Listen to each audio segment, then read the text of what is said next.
Est-ce que c'est... Vous enregistrez, etc., etc. Vous enregistrez cette réunion, veuillez informer. Voilà, ils sont informés. Bien, alors, c'est un plaisir de vous rencontrer, de nous rencontrer autour de cette question de la transmission à l'occasion de la sortie de ce livre, de ce collectif, Langue et culture à l'épreuve de la transmission.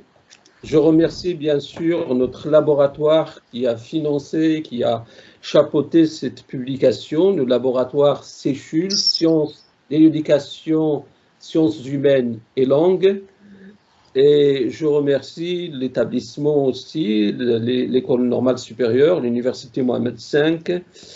Et bien sûr, je remercie également le comité de lecture qui a contribué à lire, à corriger, à donner des avis sur les différents textes, les différents articles.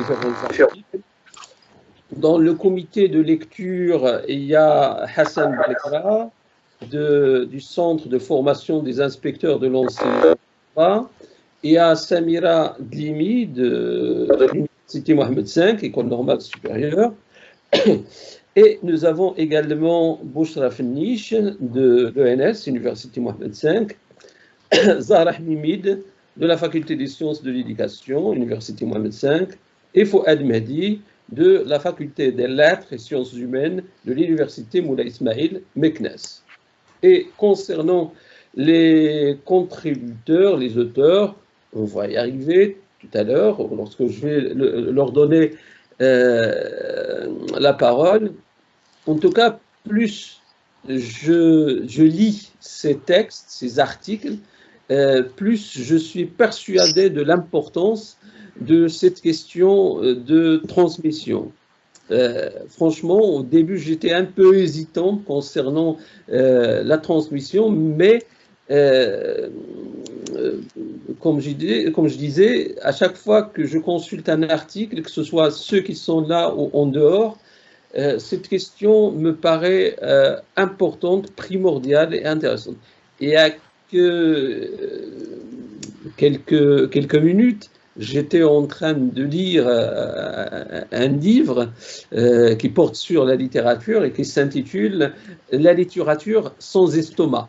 C'est un essai de Pierre Jourde qui a été publié en 2002. Et Pierre Jourde, dans cet ouvrage, pointe du doigt un certain nombre de mécanismes et d'institutions, d'appareils, par exemple, qui font passer parfois des textes indigestes pour les hisser au rang de chef-d'œuvre. Et il a relevé certaines techniques, justement, dans la presse ou bien dans le discours critique, et qui font fabriquer la gloire d'un texte aux dépens d'autres. Je pense que ça, c'est un aspect qui a été traité aussi dans le livre. Et ça montre qu'il y a toute une machine de sélection de ce qu'il faut transmettre ou ne pas transmettre. Alors, la transmission, à partir de là, c'est une opération qui touche un ensemble de domaines qui sont traités ici. Il y a l'éducation, les médias, la culture, le quotidien, même le choix politique.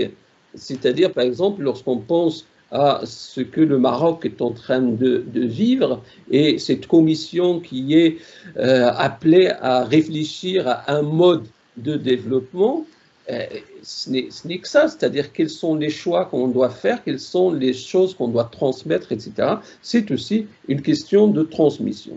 Alors, ici dans le livre sont traitées les questions de didactique, de littérature et de philosophie. Sont traitées également les questions relatives au cinéma, au théâtre et à la peinture. Donc ça nous montre que vraiment la question de la transmission concerne divers domaines. Alors, sans plus tarder, je vais donner la parole à deux membres du comité de lecture qui vont nous donner leur vision, leur regard sur le contenu de cet ouvrage. Donc, je donne la parole à Samira Dlimi. Samira, à toi la parole. Merci beaucoup, Abdullah. J'allais te demander de me laisser à la fin, intervenir à la fin, mais ça va. Donc, bonsoir à tous et à toutes. Je vais aborder, d'abord, cher Abdullah, je tiens à te remercier de m'avoir impliqué dans ce livre, d'abord. Et c'est toujours un plaisir, un immense plaisir de travailler avec toi. Je te remercie également de nous avoir réunis autour d'un sujet très important qui est toujours d'actualité. Donc, je vais partager avec vous des réflexions. Je ne vais pas parler. J'ai lu les articles et des collègues avec beaucoup de plaisir. Je crois que notre école, malheureusement, encourage à être perroquet par le biais, bien sûr, entre autres, de la transmission.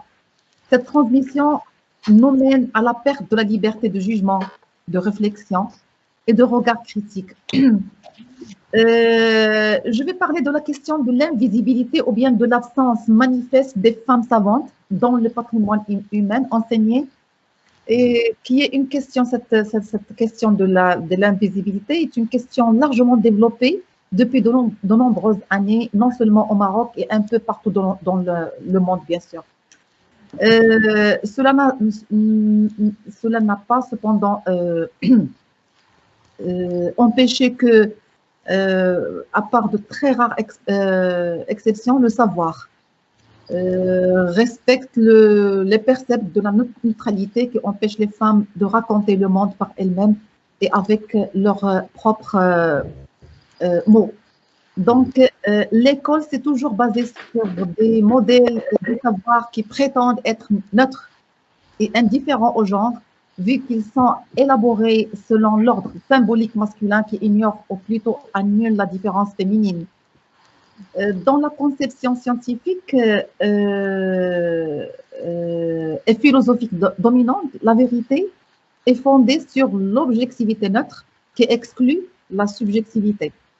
Mais aujourd'hui, l'affirmation de non-neutralité du savoir, de sa transmission et de la relation éducative est encore inhabituelle. Et rare je pourrais dire qu'il est rare même dans la réflexion épistémologique, pédagogique, didactique et dans les pratiques éducatives. Donc, par ça, il est à rappeler que la prise de conscience de sa propre partialité permet à ceux qui enseignent, bien sûr, et à ceux qui apprennent d'exploiter son appartenance au genre. Dans cet ordre social et symbolique, l'apprentissage féminin qui s'est déroulé dans l'invisibilité de son genre à partir des manuels scolaires, des livres de la pensée, de l'histoire, des découvertes scientifiques, tout ça a ralenti ou plutôt empêché les processus d'identité personnelle féminine. Aujourd'hui, on peut remarquer encore que à l'école persiste une conviction que la connaissance et sa transmission peuvent se passer des liens avec les matières, les personnes qui ont produit ce savoir et ces connaissances. Et donc, plus l'oubli est important, plus le savoir est scientifique et sûr, malheureusement. Cet ordre symbolique qui caractérise bien sûr le contexte socioculturel patriarcal, qui a dominé pendant des siècles et des siècles, a participé à la transmission de la vision masculine de la vie. Donc, les garçons et les filles ont appris des connaissances fonctionnelles pour maintenir l'ordre masculin qui est déjà établi. À la différence que les hommes se reconnaissaient dans cet ordre symbolique, contrairement aux femmes qui apprenaient dans l'étrangeté. Je ne sais pas, je crois que Zahra va très bien comprendre ce concept. Étant En femme, bien sûr. Donc, la question de l'invisibilité des femmes dans les connaissances acquises et l'éducation est une question largement développée depuis de nombreuses années. Et cela n'a cependant pas empêché le savoir transmis à l'école de s'appuyer sur les impératifs de la neutralité qui empêchent bien sûr les femmes de raconter le monde et de parler d'elles-mêmes avec leurs propres mots. Nous avons beaucoup d'exemples et l'exemple ne manque pas dans cette connaissance et de ce savoir qui se propose comme neutre. Il suffit de feuilleter les manuels scolaires aujourd'hui qui parlent tranquillement d'hommes primitifs, d'hommes médiévaux, d'hommes de la Renaissance, en faisant référence à toute l'humanité et pas uniquement au sujet masculin. Et ces idées transversent vraiment presque tous les articles de cet ouvrage collectif. Donc, actuellement, face à une production d'essais assez conséquente sur la non-neutralité des savoirs, les systèmes éducatifs, que ce soit à l'école ou bien à l'université, procèdent selon une approche masculine traditionnelle des savoirs, conçue par les hommes et destinée aux hommes, et qui ont considéré pendant des siècles et des siècles, considéré les hommes comme les seuls détenteurs de savoir et connaisseurs des outils de ce savoir. Donc, je pourrais dire que l'éducation n'est jamais neutre, bien que l'école soit un lieu de femmes en raison de la présence massive d'enseignantes, la production et la transmission culturelle des femmes se placent toujours dans une position de marginalité et d'infériorité. Donc, l'école assume des caractéristiques sexistes, à la fois dans les relations entre les hommes et les femmes, ainsi que dans leurs relations avec le savoir. Donc, l'éducation des filles a été historiquement conditionnée au rôle qui leur était assigné dans la famille et dans la société. Les connaissances et les savoirs étaient, et le sont encore aujourd'hui, tout aujourd'hui, très liés par les attentes du rôle social de la femme. Il suffit de lire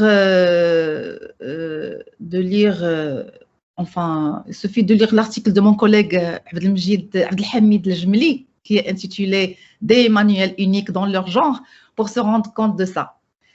Et donc, nous ne pouvons pas dissocier la non-neutralité des savoirs de la non-neutralité des relations éducatives. Pourquoi? Justement parce que la pédagogie, qui est basée sur la transmission, a voulu éduquer les femmes au rôle domestique, d'épouse et de mère, et a alimenté ainsi le préjugé qui considérait l'éducation comme une sorte de dénaturation. Est-ce que ça existe le mot en français? Dénaturation. Ça existe, dénaturation. De la femme. Et donc, ces considérations posent deux types différents de problèmes pédagogiques et éducatifs. Le premier concerne le choix des contenus, bien sûr, leur organisation, les modalités didactiques de transmission, l'épistémologie elle-même. Et le deuxième problème concerne la relation éducative, bien sûr. C'est les modalités interactives entre enseignants et élèves, mais aussi et naturellement entre parents et enfants dans des contextes multiples. Tout ça, toutes ces relations tiennent consciemment en compte la différence de genre. Donc, si les enseignantes n'assument pas la responsabilité de genre à l'école, en se montrant dotées d'autorité et capables de produire le savoir, il ne sera pas possible de construire une nouvelle confiance ou affirmation de soi. Elles, c'est-à-dire les enseignantes, seront encore réduites à des gardiennes de la tradition masculine linéaire et donc à la transmission des préjugés et des stéréotypes culturels. Beaucoup d'enseignantes ont admis que leur expérience expérience, malheureusement, leur savoir et leur savoir-faire, c'est-à-dire les pratiques fondamentales dans le domaine éducatif comme source de savoir, par exemple, et de pensée pédagogique également. Donc, les enseignantes ont admis que cette expérience et ces savoirs ne soient pas influents ou bien pertinents à l'école comme lieu de transmission culturelle. Elles ont accepté d'agir comme des transmettrices passives d'un savoir autrui, privant ainsi les étudiantes et les élèves, bien sûr filles, de la reconnaissance de la valeur symbolique de l'expérience féminine dans l'histoire. Cela signifie que les enseignantes sont appelées maintenant à refuser d'être des transmettrices passives et enseigner à penser comme des femmes dans un monde d'hommes. Il faudrait assumer la responsabilité de la différence. Et je vous remercie beaucoup de m'avoir écouté. Merci beaucoup, Sabira, d'attirer l'attention sur cette responsabilité de transmission qui est en fait pas seulement une responsabilité qu'assumerait le genre féminin, mais c'est une responsabilité de tout enseignant. Et donc la question de la transmission au sein de l'école est très importante et elle a été abordée effectivement par différents articles dans le collectif. Mais également, je vois bien que, Samira, tu as ajouté ton propre regard et ton propre engagement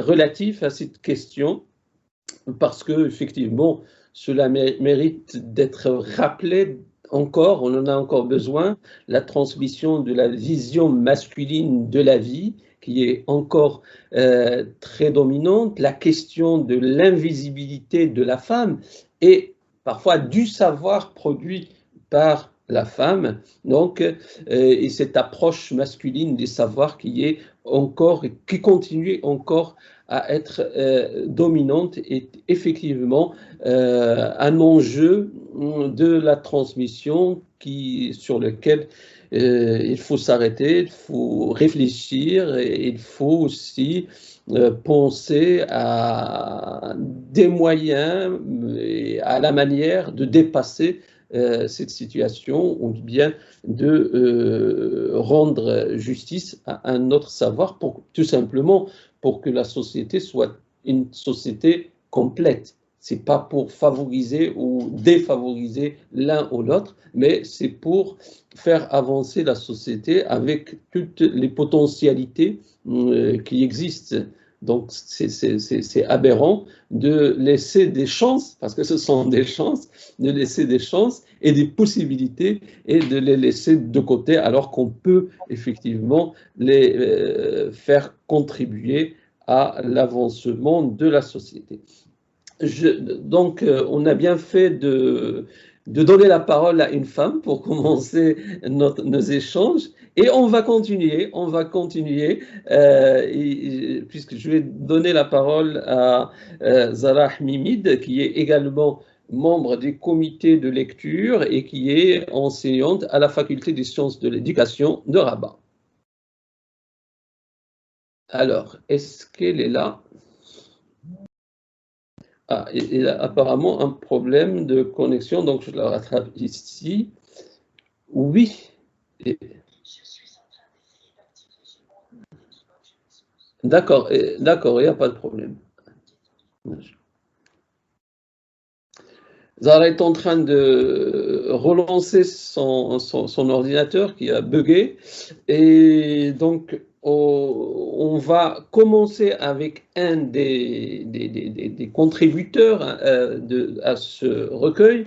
On va rester dans l'ordre des articles et un ordre qui n'est pas fortuit parce que c'est d'abord une question de didactique qu'on a placée au début, et notamment la question de l'enseignement. Et donc, je vais donner la parole à Si Mohamed Zerwali du Centre de formation des inspecteurs de l'enseignement à Rabat.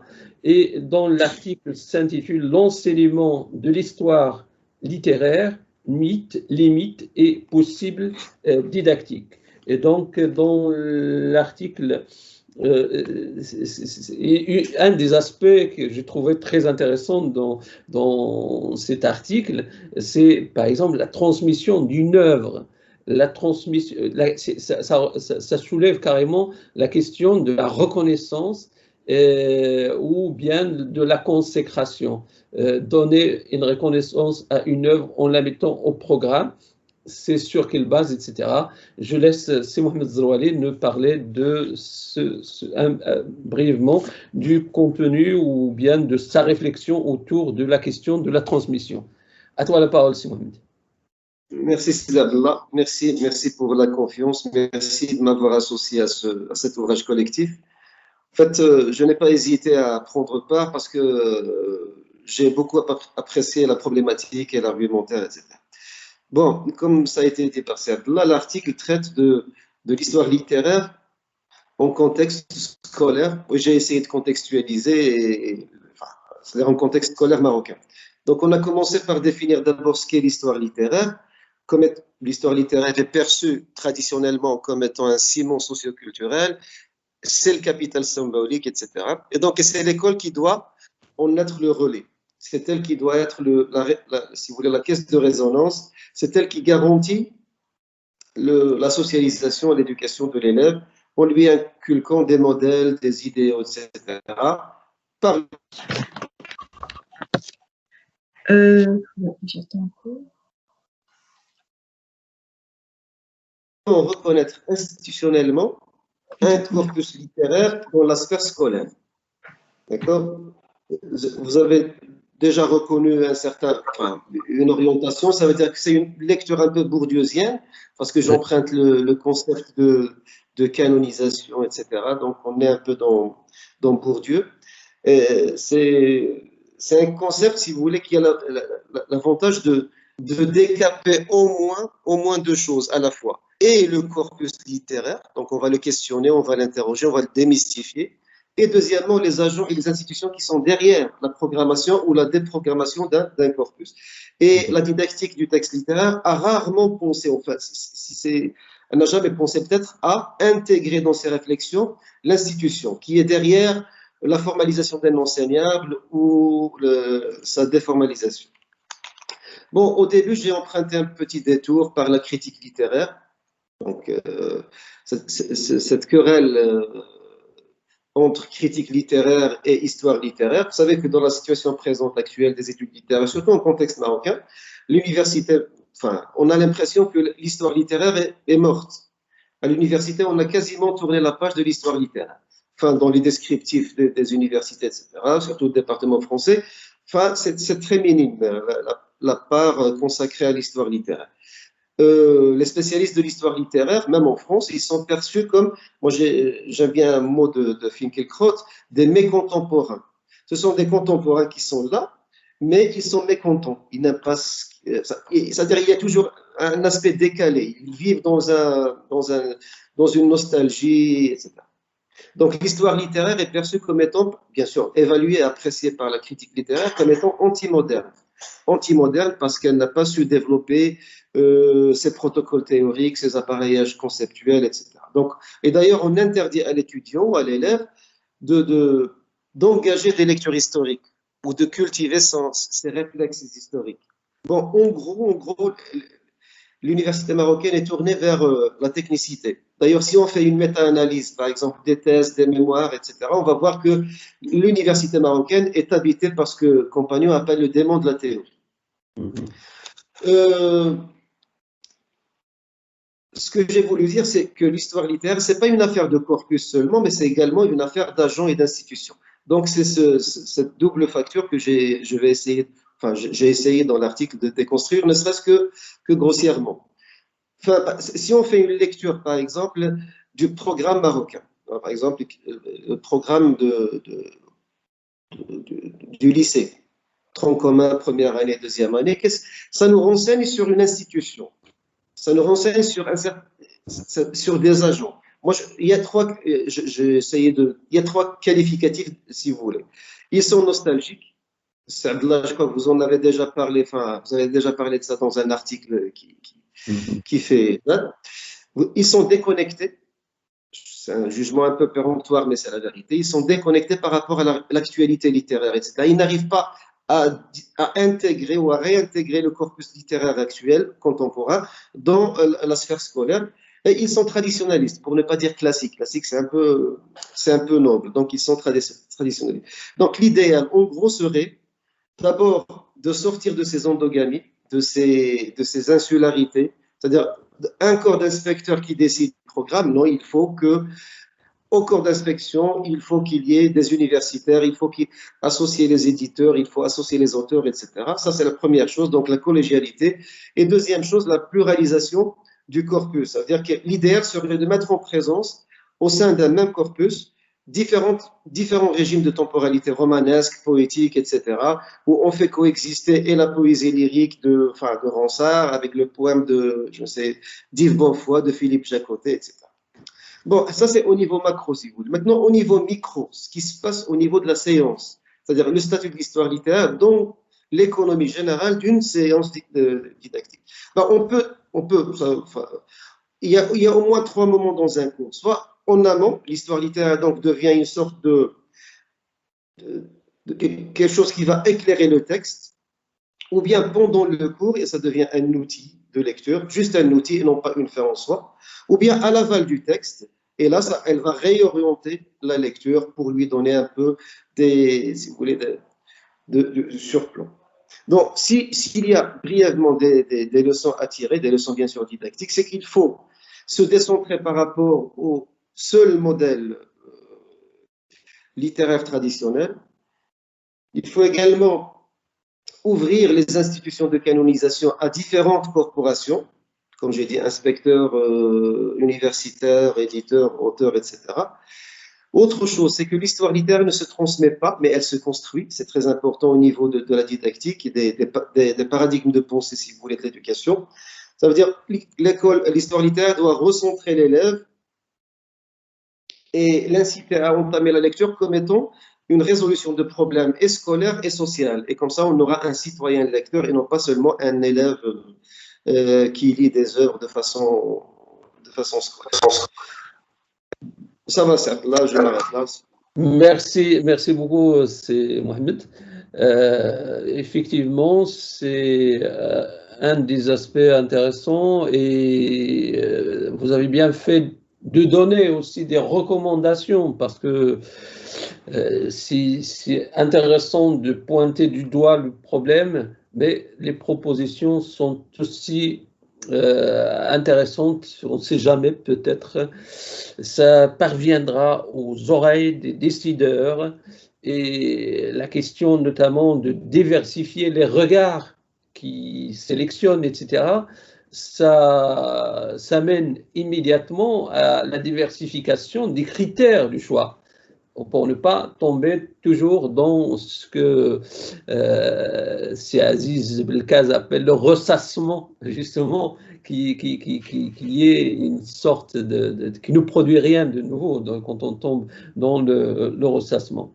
Alors, on va rester dans le champ de la didactique, dans le domaine de la dictique, avec le deuxième article qui est celui de Abdelhamid Jemli, collègue à l'École normale supérieure, Université Mohammed V. Et donc, Abdelhamid, je pense que son propos va compléter une grande partie de ce qu'a annoncé Samira Dimi tout à l'heure. Parce que, et c'est intéressant parce que aussi c'est un travail, je dirais, de terrain, c'est un travail sur les outils qu'utilisent les élèves en classe, etc. Le titre de l'article de Abdelhamid Jemli, c'est « Des manuels uniques en leur genre ». Abdelhamid, à toi la parole. Merci Abdallah. Alors, je vous remercie tous d'être là. Je remercie le comité d'organisation, Abdallah, pour son dévouement pour cet ouvrage. Alors, je vais vous présenter rapidement quelques points de mon article sous forme de PowerPoint. Donc, j'ai combien de temps ça de là? Entre 5 et 10 minutes. D'accord.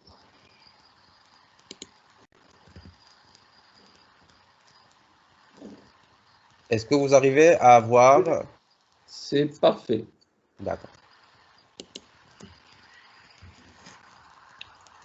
Donc, mon article s'intitule « Des manuels uniques en leur genre ».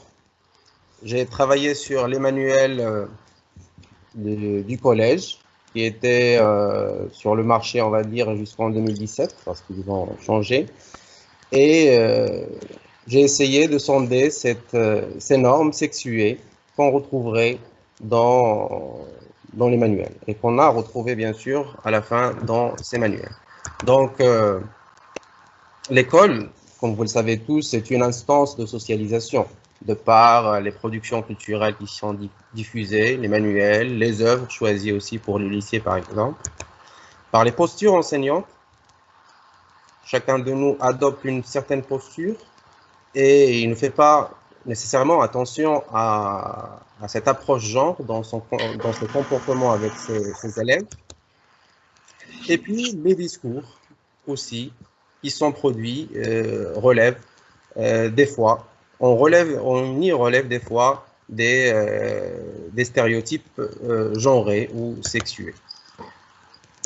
Donc, cette école, mais l'objet de notre article, c'est bien sûr les manuels, joue un rôle dans la transmission, premièrement, dans la production ou sexuée, et puis dans la reproduction de certaines normes de la société patriarcale marocaine. Alors, nous avons travaillé avec une grille d'analyse. Je prévoyais de vous la présenter, mais apparemment, on aura le temps peut-être une autre fois. Donc, on va vous présenter les résultats de cette petite enquête qui a touché 7 manuels du collégial. Alors, on a eu 70% d'acteurs masculins. On a retrouvé, je crois, 1500, on va dire, identités dans les manuels. 70% étaient masculines, contre 26 seulement pour le genre féminin, et puis les autres, c'est les neutres ou les non identifiés. Alors, là, on se retrouve avec on va dire, des données quantitatives, qui des fois ne veulent rien dire ou veulent tout dire. Mais on a eu aussi l'idée de passer par les images et par une analyse des discours produits en classe. Alors, on va vous présenter un petit peu on va dire, les résultats de cette analyse sémiotique. Alors, on s'est retrouvé avec un masculin qui est toujours au devant de la scène. C'est lui le héros, c'est lui le propriétaire, qui assume les premiers rôles et puis qui porte tout le temps les actions du récit. Contrairement, le féminin est relégué au second plan, il est figurant, et puis il a besoin d'être en coprésence pour être cité. Par exemple, une fille, c'est la fille de papa, la fille de Jacques, la fille d'un grand-père, par exemple. Et c'est pas toujours bien sûr, mais dans la plupart des cas, le féminin doit être en coprésence pour être cité.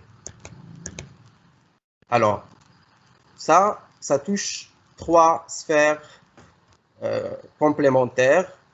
La première sphère, c'est la sphère domestique.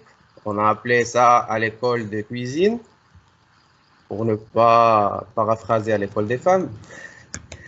Et donc, la deuxième, c'était la sphère scolaire. Alors, pour la sphère domestique, là, il n'y a pas photo. C'est un espace réservé à la femme. la femme a toutes les capacités et les compétences pour être dans son élément naturel, alors que l'homme, elle est un petit peu loin de cette sphère. Et si jamais on parle d'homme dans une maison, c'est dans le cadre de la propriété. La maison lui appartient, la chambre de papa, la chambre du père et tout ça. La deuxième sphère, c'était la sphère scolaire. Il y a cet espace mixte. Personne ne peut dire le contraire, même par exemple dans les photos et dans les textes. Mais les inégalités sont toujours maintenues. On va voir tout à l'heure, on va choisir 3 images par rapport à ces 3 sphères pour donner des exemples de ce que nous avons dit. Et puis après, dans la sphère publique, c'est cette cristallisation des rôles et le plafond de verre. Cela veut dire on attend de la femme de faire les tâches très rudimentaires et elle arrive à faire ça parce qu'on n'attend que ça d'elle. Donc, je vous propose, par exemple, ici, il y a plusieurs images, il y a plusieurs photos sur les manuels, mais j'ai choisi celle-là. Alors là, on se retrouve avec un garçon, une famille composée, on va dire, des 2 parents et d'un garçon et d'une fille. Alors, le garçon, il dit, que pensez-vous de ce tableau que je viens de peindre? D'accord? Il est producteur. La fille lui répond, tu appelles ça de la peinture? Notre petit chat peut faire mieux que ce barbouillage. La femme ou la maman va dire, tu t'es sali les mains et les vêtements et tu as couvert les murs et le plancher de taches. C'est ça ton art, hein? Alors que le père, il est compétent, il a cette compétence de juger et son discours est un petit peu, on va dire, professionnel par rapport à la peinture. Il dit, je trouve que les couleurs sont mal choisies. Par exemple, comment se fait-il que le personnage ait le visage vert? Donc là, dans cette planche qu'on retrouve, alors, et c'était très, très intéressant parce qu'il y avait ce type d'image dans une rubrique qu'on appelait arrêt sur image. Et donc, on donnait la parole aux élèves pour commenter ce type d'image. Alors, dans la deuxième sphère, la sphère scolaire, alors, comme on le voit, l'espace est mixte. Il y a même cette mixité très rapprochée, on va dire, une table. Vous arrivez à monter? Oui, Abdelhamid, on t'entend bien. Ouais. Il y a un peu de parasitage, parce qu'il faut fermer tous les micros, je pense. C'est ça. Voilà.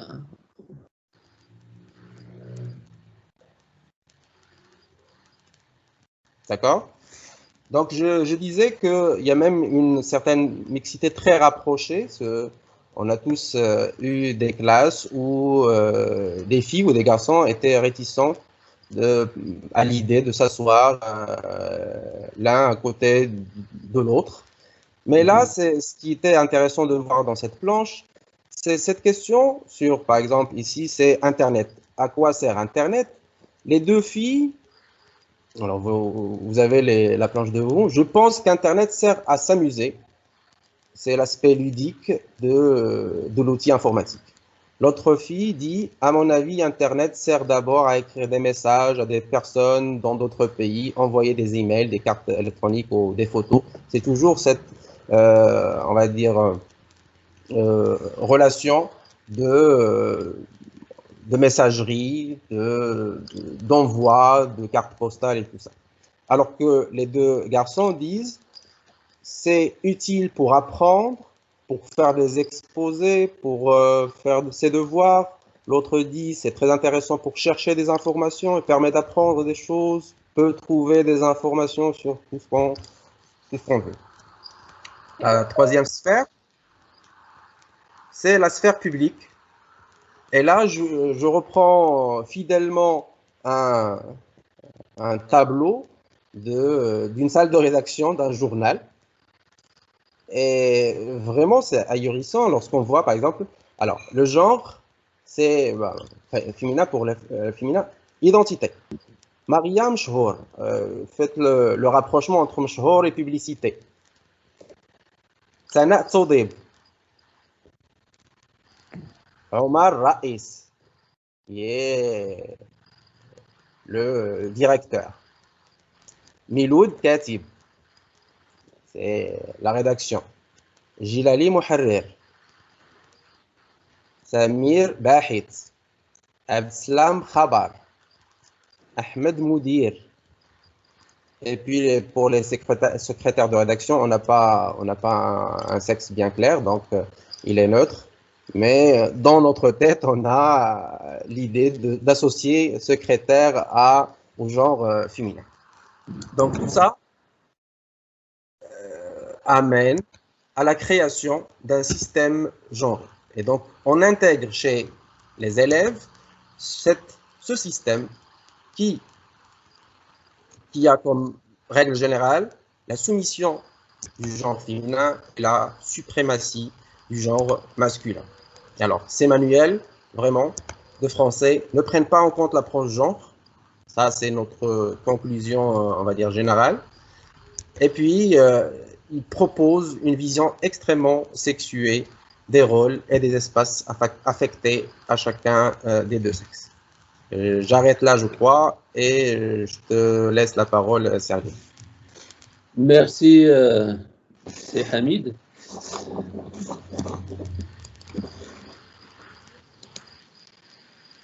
Donc, merci pour cette présentation, Hamid.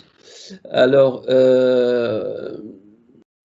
la question, effectivement, comme je disais tout à l'heure, ça rejoint l'importance de l'école dans la transmission et notamment à travers les supports qui sont utilisés à l'école, les différents supports iconiques notamment, ou bien même les textes, etc. Tout cela, tous ces outils, ces moyens font que certaines idées passent en fait et construisent à la fois l'imaginaire de l'élève, mais également leurs idées, leur philosophie, leur conception de la vie, etc. Bien. Donc, merci encore, Abdelhamid. Donc, il y a Fouad qui nous a rejoint. Fouad Suiba, bon, il est connecté, mais voilà. Et il y a Fouad qui nous a rejoint. Salut Fouad. Enfin, tu es arrivé à atteindre notre salon, tant mieux. Et il y a Zara également qui a réglé son problème d'ordinateur. Donc, je vais donner la parole à Zara aussi pour apporter son regard. Zara qui est membre du comité de lecture de ce collectif. Donc, la parole est à toi, Zara Hamid, de la Faculté des sciences de l'éducation. Tout à fait. Bonsoir. Alors, je commencerai par te remercier, Abdallah, te remercier de m'avoir embarqué dans cette belle aventure. Il y a de cela à peu près 1 an, tu m'avais appelé, je m'en souviens parfaitement, et tu m'avais proposé de lire l'ouvrage. C'est la première fois, parce qu'il n'y a pas eu de… C'est la première fois que je fais partie d'un comité de lecture et ce fut un véritable plaisir que de lire ces différents articles, ces différentes contributions. Donc, langue et culture à l'épreuve de la transmission. Donc, tel est le titre. Alors, comme tu le soulignes dans l'introduction, dans ton article de l'information à la transmission nous interpelle. Elle nous interpelle d'autant plus que nous sommes enseignants et femmes, moi-même, parce que je vais parler justement des stéréotypes de genre à travers les ouvrages scolaires. Nous avons une responsabilité. Donc, cette responsabilité, comme je viens de le dire, est d'autant plus grande que nous sommes des enseignants. Et là, tu poses parfaitement la question, enseigner, est-ce transmettre des connaissances ou les construire? Alors, cela dépend des enseignants, mais moi, mon choix a été fait dès les années 90. J'ai toujours pensé, bon, mais ça c'est mon point de vue, qu'il faut construire, qu'il faut développer un esprit critique, plus que parallèlement à la transmission. Alors, il y a un terme qui m'a interpellée, c'est le terme que tu as utilisé, l'intransmissible. L'intransmissible. Alors, l'intransmissible m'a mené à travers, j'ai eu deux pistes. L'intransmissible, lorsque se pose la question de l'intransmissible, c'est ce qui nous échappe, ce que l'on ne peut pas transmettre. Parce que rien ne se transmet dans sa totalité, dans son intégralité. Il y a toujours une perte. Et cette perte, c'est cet intransmissible. Mais cet intransmissible fait partie intégrante de la transmission. Et cet intransmissible est également, c'est une perte inhérente. Et ça serait intéressant de voir quelle est cette perte inhérente à travers ce processus de la transmission. Qu'est-ce qui fait qu'une chose ne se transmet pas? Mais il y a également une autre exception qu'on pourrait parler lorsqu'on parle de l'intransmissible, c'est cela peut être, c'est-à-dire ce que l'on refuse de transmettre, ce qui peut heurter les croyances. Et je pense particulièrement aux croyances religieuses. L'intransmissible. L'intransmissible de l'interdit. Tout ce qu'on ne peut pas dire, c'est également l'intransmissible. Cet ordre de l'intransmissible, parce que tu utilises l'ordre de l'intransmissible, serait très intéressant à approfondir, surtout dans le contexte de l'enseignement-apprentissage. Parce qu'il y a toujours des moments où on se fixe, on nous fixe et on se fixe soi-même des barrières. Samira, tout à l'heure, a parlé de nous en tant que femmes, des différentes barrières que nous nous fixons. Et bien, c'est de l'ordre peut-être aussi de l'intransmissible, Voilà. Alors, en ce qui concerne la lecture que j'ai faite, alors tous les articles que j'ai pu lire étaient très intéressants, mais la lecture, je ne vais intervenir que sur la lecture de Monsieur Abdelhamid Jemli, qui vient d'intervenir à l'instant, des manuels uniques en leur genre. Donc, comme vient de le dire Monsieur Jemli, donc c'est une recherche qui a porté sur 7 manuels et ces manuels ont été retirés en 2017. L'article ne nous dit pas la raison pour laquelle ces manuels ont été retirés. Est-ce que c'était en particulier en raison de ces stéréotypes? Et qui a mis le doigt dessus? Qui a mis le doigt sur ces stéréotypes de genre qui sont scandaleux? Alors, de cette recherche, comme M. Jemli vient de le dire, les acteurs de sexe masculin assument les premiers rôles dans quasiment toutes les situations et font preuve d'autonomie, de logique. Grosso modo, c'est l'homme qui est logique, l'homme qui réfléchit et qui cogite, alors que la femme est reléguée au second plan. Alors, ces stéréotypes sont omniprésents dans ces manuels scolaires. Et M. Jemli relève un procédé appelé intériorisation, l'intériorisation des stéréotypes. J'ai quelque peu creusé sur ce procédé d'intériorisation qui est dangereux parce que ce processus d'intériorisation intervient lorsque des réponses proviennent de l'intégration au système des valeurs. C'est-à-dire que c'est déjà intégré. C'est déjà intégré. Déjà au collège, et je pense que dans le primaire, préalablement, on a déjà intégré ce système de valeurs. C'est d'autant plus dangereux, comme le souligne le sociologue Valran, dans les fondements de le psychologue, excusez-moi, dans les fondements de la psychologie sociale, je cite, l'intériorisation représente l'influence la plus solide, c'est-à-dire le type de conformisme le plus stable et le plus permanent. Elle est suscitée par le désir d'être intègre. Fin de citation. Donc, c'est à travers cette intériorisation des stéréotypes qu'on devient conformiste. C'est-à-dire, il y a quelque chose qui se crée, qui se construit, et après, c'est quasiment impossible de déconstruire cela. Je ne dis pas que c'est impossible, mais c'est vraiment, comme le dit le psychologue Valran, c'est quelque chose de très stable. C'est ce qu'il y a de plus stable en nous. Donc voilà, donc cette intériorisation implique une acceptation, on l'accepte. Et puis il n'y a pas de remise en question, ça devient du domaine de l'évidence. C'est quelque chose qui est évident, on ne se pose même plus cette question-là. Alors, ces manuels scolaires participent donc au maintien de la transmission des stéréotypes de genre qui maintiennent la position de la femme marocaine. D'accord ? Et l'usage des stéréotypes mène à des jugements erronés en raison de la généralisation concernant les caractéristiques des individus membres d'un groupe, en l'occurrence ici le genre féminin. Alors, je me suis posé des questions auxquelles je n'ai pas eu de réponse. Qu'en est-il des manuels arabes, de langue arabe? Qu'est-ce qu'il en est? Et des manuels de langue anglaise, ça aussi de l'anglais, comment est représentée la femme? Est-ce que ces manuels contiennent des stéréotypes de genre? Et je voudrais en venir aussi à quelque chose. Là, il y a beaucoup de personnes qui critiquent le fait qu'on féminise certains noms. La réponse que j'apporterai, c'est que la langue conditionne notre façon de penser, notre perception du monde. Donc, le « e » n'est pas un détail. Lorsque je rajoute un « e », lorsque je féminise un nom, ce n'est pas un détail. C'est toute ma perception, c'est toute ma façon de voir le monde et de rentrer en contact avec le monde qui s'en trouve changé.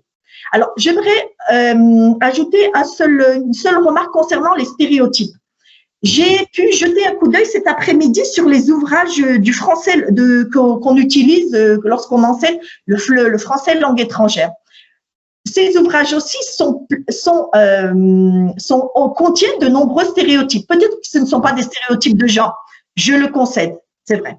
Mais est-ce que quand on enseigne une langue, on n'enseigne pas également un stéréotype? Par exemple, les ouvrages de Fleu, ça serait intéressant de voir les stéréotypes qu'ils véhiculent. Voilà, ça sera tout. Et je vous remercie de m'avoir écouté. Merci Zara pour cette intervention et pour l'éclairage que tu as apporté en ce qui concerne différents aspects. Notamment, tu as insisté sur des aspects auxquels tu es sensible, la question de l'intransmissible, la construction d'un imaginaire, d'une vision de l'élève. Effectivement, tout cela est très présent dans la question de l'enseignement. Donc, ça rejoint un petit peu ce qu'avait dit Samira au début de cette rencontre, et également le travail présenté par Abdelhamid El-Jemli. Bon, et ce qui est intéressant, c'est que tu as posé d'autres questions qui peuvent faire l'objet d'un autre débat, ou bien peut-être d'une réaction de Abdelhamid, mais peut-être après, on fait d'abord le tour de table et après on pourrait revenir. Si Abdelhamid, tu as une réaction par rapport à cela, je te donnerai la parole après ce tour de table. Donc, ces questions-là de l'intransmissible nous rapprochent un petit peu de l'article suivant dans le collectif, et qui porte sur la question de l'implicite. Parce qu'il y a l'intransmissible, mais il y a également l'implicite, et surtout dans le texte littéraire, lorsqu'on peut transmettre un texte littéraire, mais il y a tout un ensemble d'aspects, surtout par exemple dans l'enseignement de la langue française, tout un ensemble d'aspects qui relèvent du côté culturel, de la culture, qui peuvent échapper ou qui peuvent être implicites, ou tout simplement un jeu de langue, etc. Donc ça nous rapproche de l'article de Abdullah Salmi, qui s'intitule « Transmission de l'implicite en lecture littéraire et maîtrise du français L2 ». Abdallah, je pense que tu es avec nous. Je te donne la parole. D'accord. Merci, M. Abdallah. Je tiens aussi à remercier le comité de lecture et l'ensemble des collègues ici présents. Donc, comme vous l'aviez indiqué, M. Abdallah, mon propos porte sur une question de didactique littéraire. Une question précise, puisqu'il consiste à interroger les possibilités de transmettre l'implicite et articuler cette question-là à la maîtrise du français langue seconde. Pour commencer, Je ne sais pas si ma caméra fonctionne. Oui, c'est bon. Très bien. On te voit bien et on t'entend bien. Très bien, merci. Donc, le point de départ, c'est une description, ou plutôt un descripteur que j'ai l'habitude d'exploiter en tant qu'examinateur à l'Institut français pour les certifications de DELF et de DALF, et qui concerne le niveau avancé, C1, C2. On peut lire dans ce descripteur saisir l'implicite, le produire et l'émettre est le signe d'une maîtrise parfaite de la langue étrangère et de ses assises culturelles à un niveau avancé. Donc, lorsqu'on on lit ce descripteur-là, saisir l'implicite, le produire et l'émettre, notamment avec émettre, on ne peut que penser à la transmission. Je suis tout à fait d'accord avec les réticences exprimées tout à l'heure par le professeur Hmimid Zahra. Il y a des choses qui relèvent plutôt de l'ordre de l'intransmissible. Peut-être que l'implicite est aussi délicat à transmettre. C'est pourquoi je parlerai plutôt de tenter la transmission de l'implicite, le saisir d'abord, bien évidemment, le recevoir avant d'en produire et de tenter de l'émettre. Lorsqu'on l'émet, bien sûr, c'est parce qu'il y a quelqu'un qui va le recevoir à son tour, et donc on est dans une logique circulatoire, une logique de partage interactif. L'implicite, bien évidemment, n'est pas l'apanage de la littérature. Il y a des choses implicites dans des échanges quotidiens, dans des enjeux culturels, dans les symboles, dans les croyances, comme l'avait rappelé tout à l'heure le professeur Hmimid. Mais je pense que l'implicite est davantage au cœur de la littérature et de la création littéraire. Et donc, l'enseignement de cette littérature-là ne peut pas se passer d'interroger l'implicite, justement, parce que c'est en rapport avec la fusion des sens, avec la complexité des significations, tantôt au sens premier, au sens dénoté, tantôt au sens connoté, à un niveau connoté plutôt. Et donc, c'est intéressant, à mon avis, d'interroger les possibilités de sa transmission. Bien évidemment, il y a un risque de subjectivité ici, qui est grand, lorsqu'on sait qu'il faut passer par l'interprétation, justement, afin d'aboutir au sens ou à la signification implicite. Alors, c'est pourquoi donc je vais poser cette question. Comment apprécier en didactique littéraire l'implicite à sa juste valeur? Qu'est-ce qu'il signifie en tant que catégorie d'analyse qu'on cherche justement à transmettre? Comment assurer sa transmission aussi en tant que catalyseur langagier et culturel, puisqu'il ne s'agit pas de transmettre le sens pour le transmettre uniquement, gratuitement, mais pour en faire quelque chose, et notamment pour améliorer le niveau langagier, mais aussi enrichir, si vous voulez, la connaissance culturelle et interculturelle.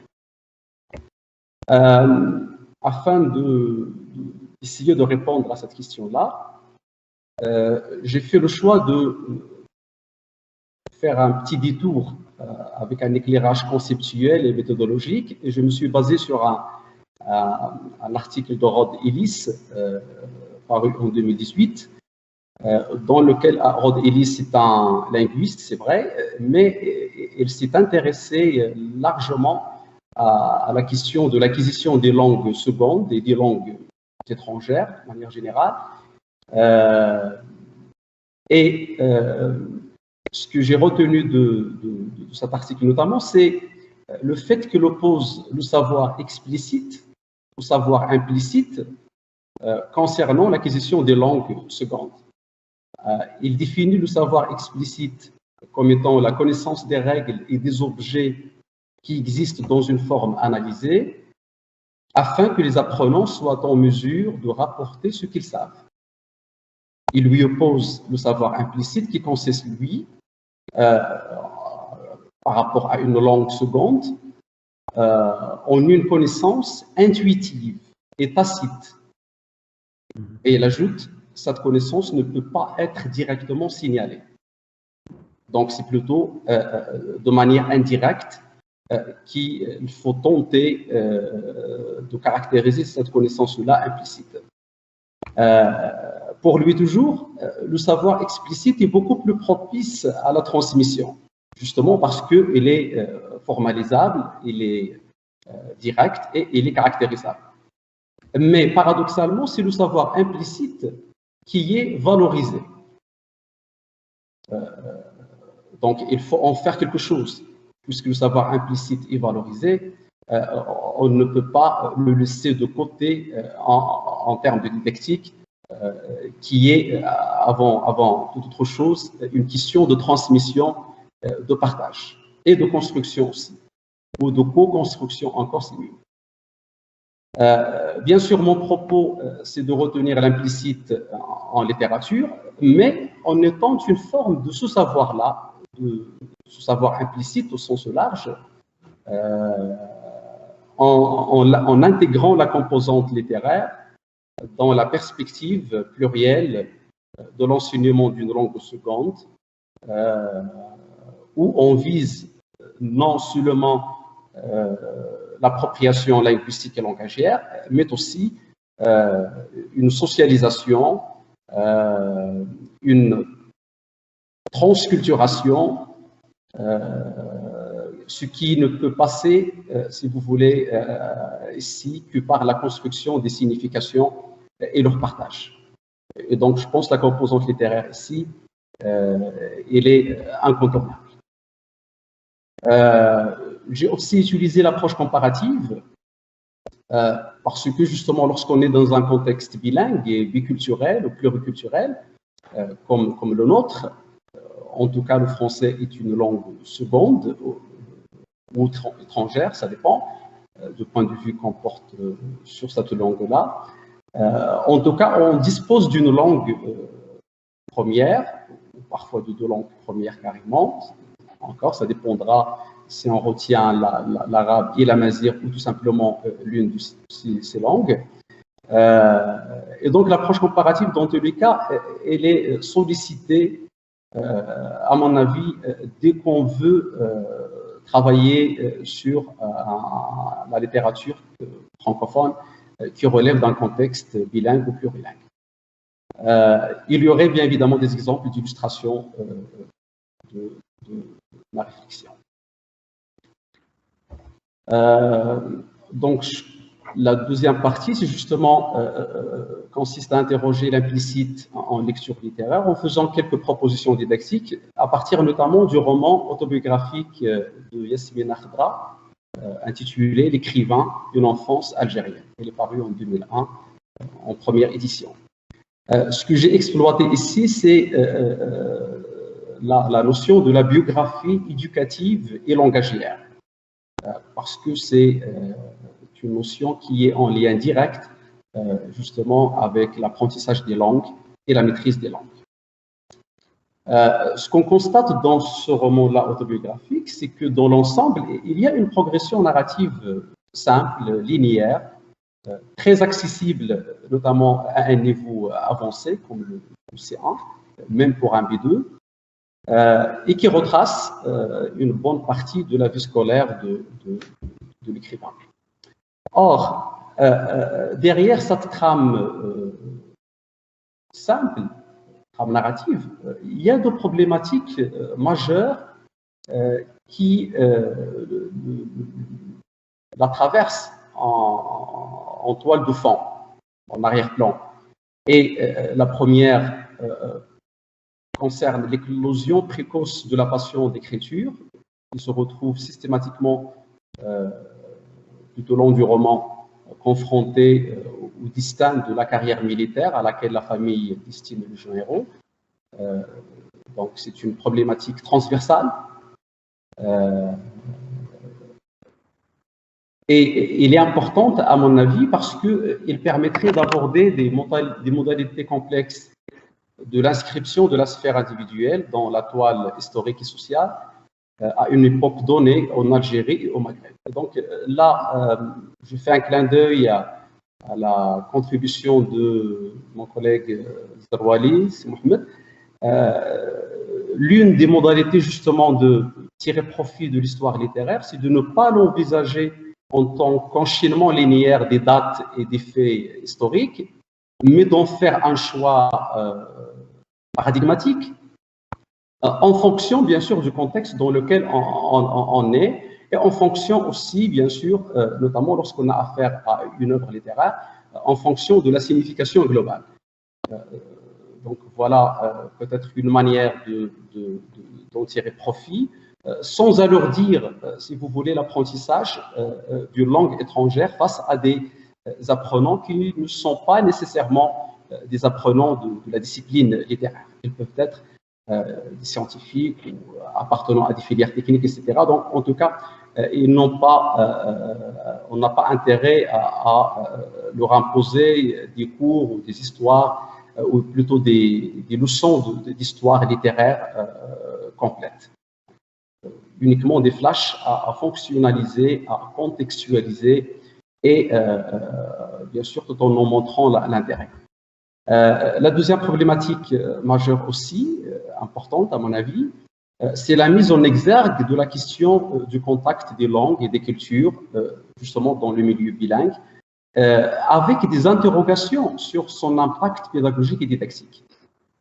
Donc, il recoupe la première problématique et en quelque sorte, elle la surdétermine. Donc, on va le voir de manière concrète. J'ai choisi deux passages, notamment.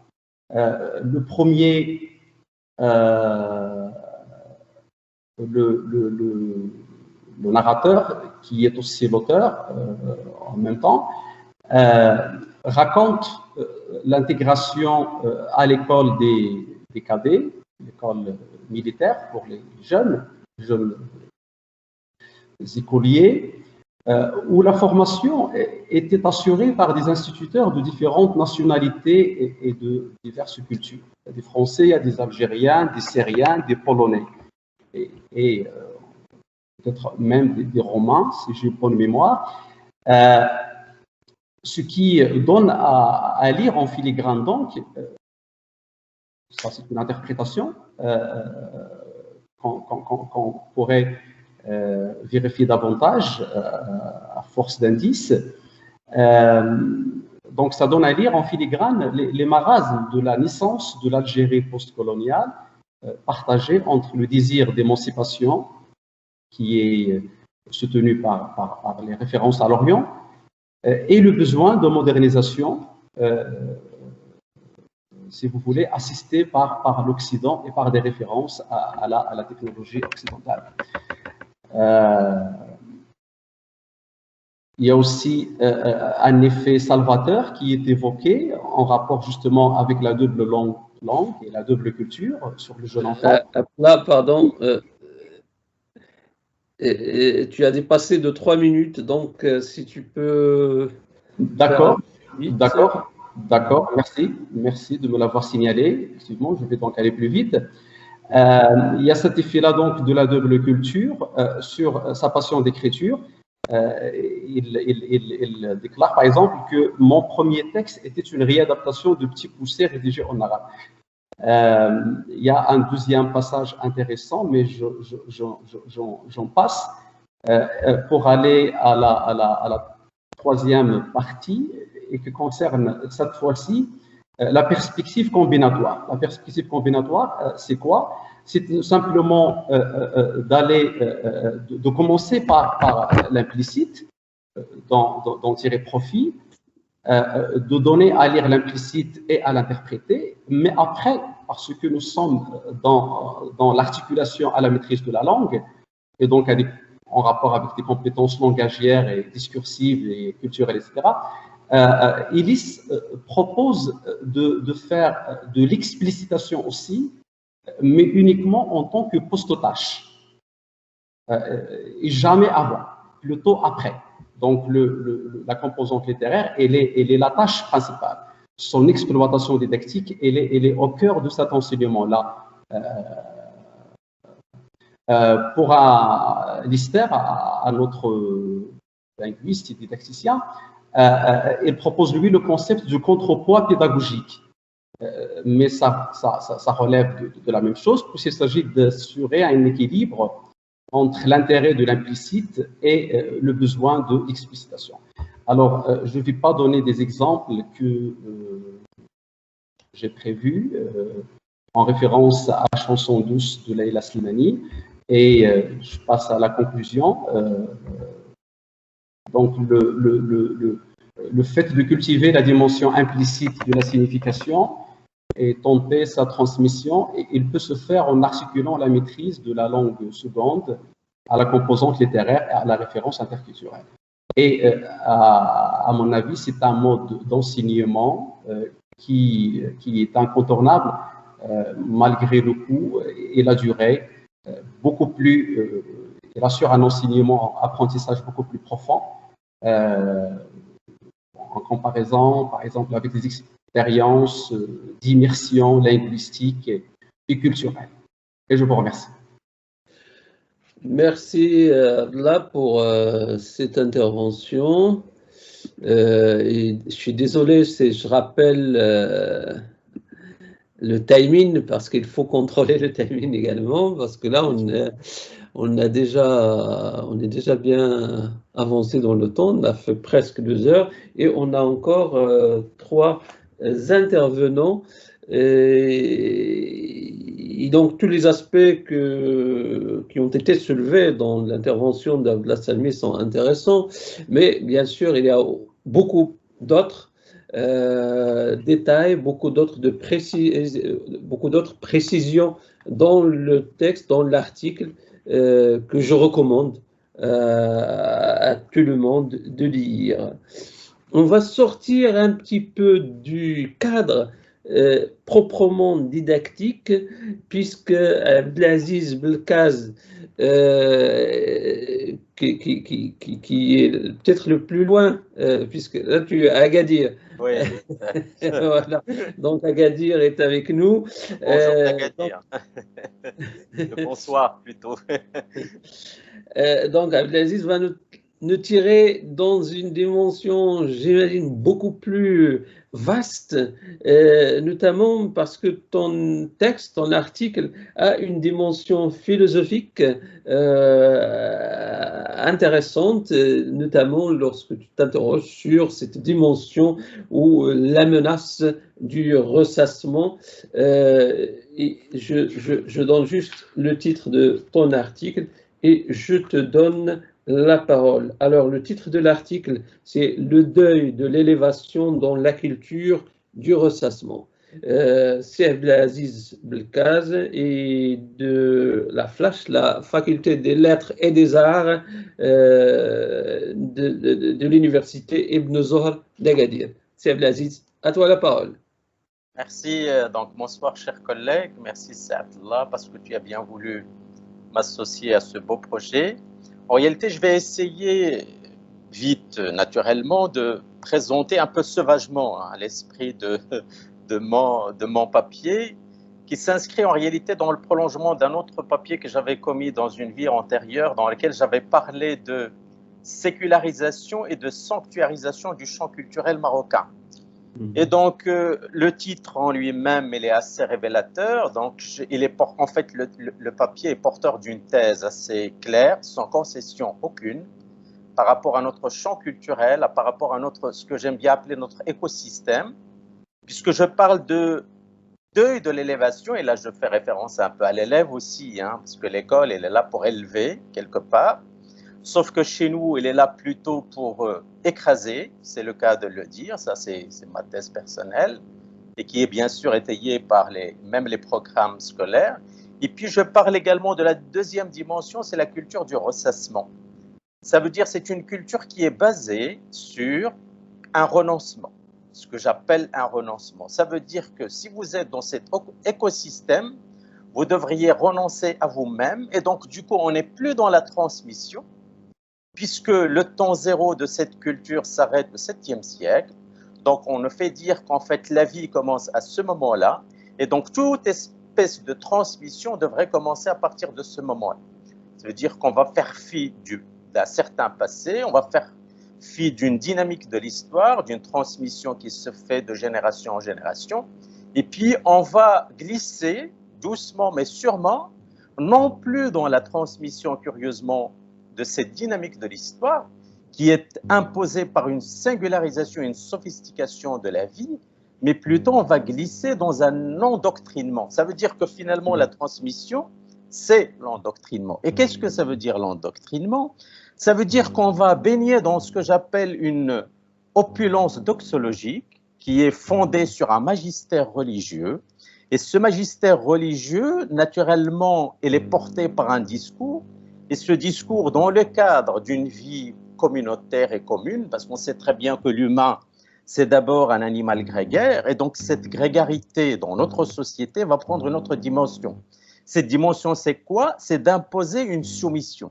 Et là, je rappelle le titre, j'aime bien ce titre parce qu'il résume parfaitement cet esprit, le titre d'un livre qui est publié récemment par quelqu'un que tu connais bien, c'est Abdallah Hassan Wahbi, La tyrannie du commun. Ça veut dire comment est-ce que, à l'échelle individuelle, à l'échelle du microcosme qui est l'échelle familiale, et puis à l'échelle de l'école, à l'échelle de l'État, on va essayer d'instaurer un esprit de soumission.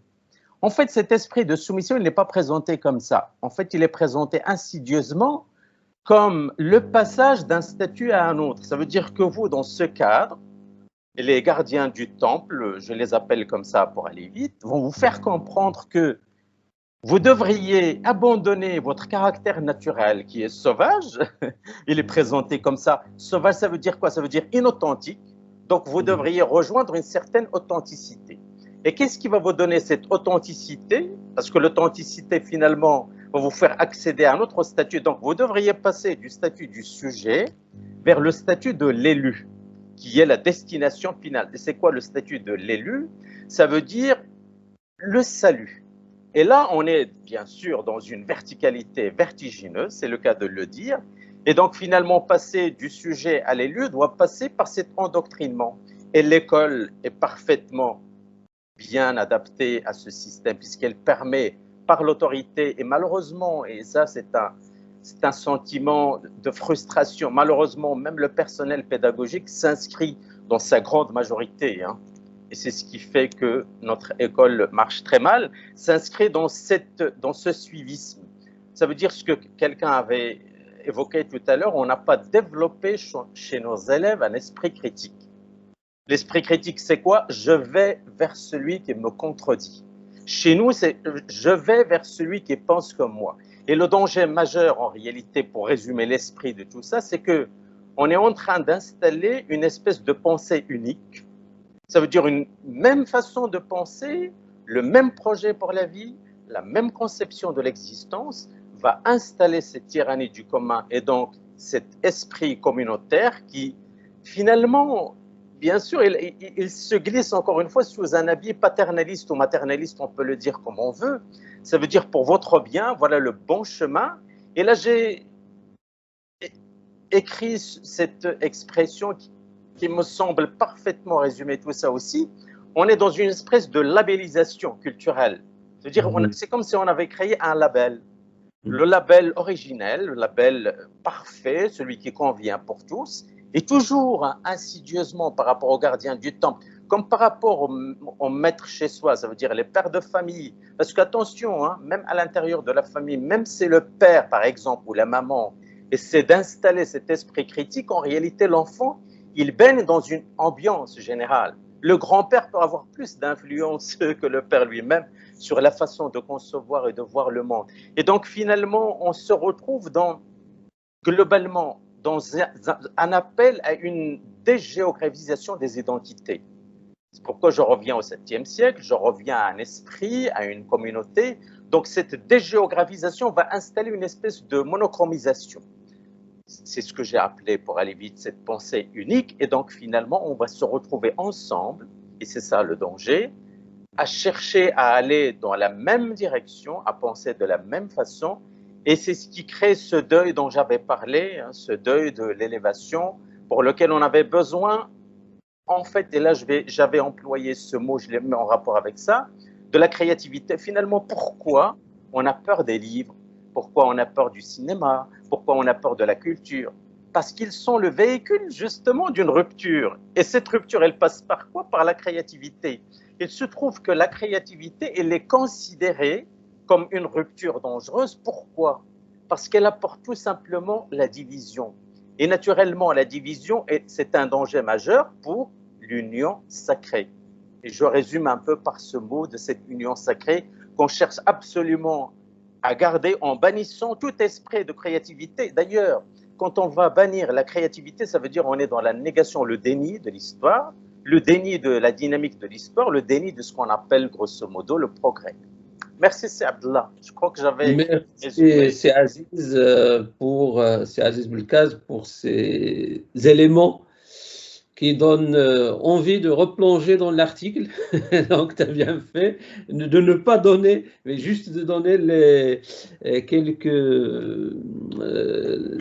quelques éléments qui font réfléchir cette pensée unique, le côté endoctrinement qui est généralisé, non plus seulement enfermé à l'intérieur de l'école, mais c'est tous les appareils d'une société qui s'en chargent.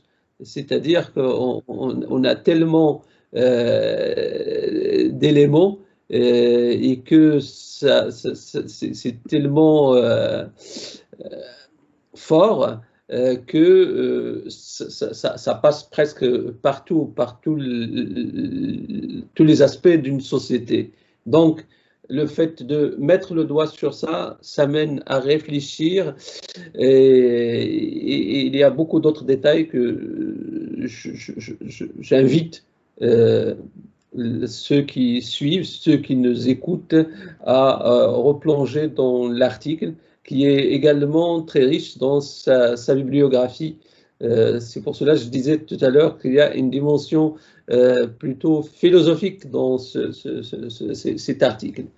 Et on passe de cela, on continue en quelque sorte dans le champ des arts et on arrive au 7e, on arrive au 7e art avec Fouad, notre ami Fouad Suiva, qui a saisi à travers beaucoup d'exemples. C'est très riche son exemple, ton article, ce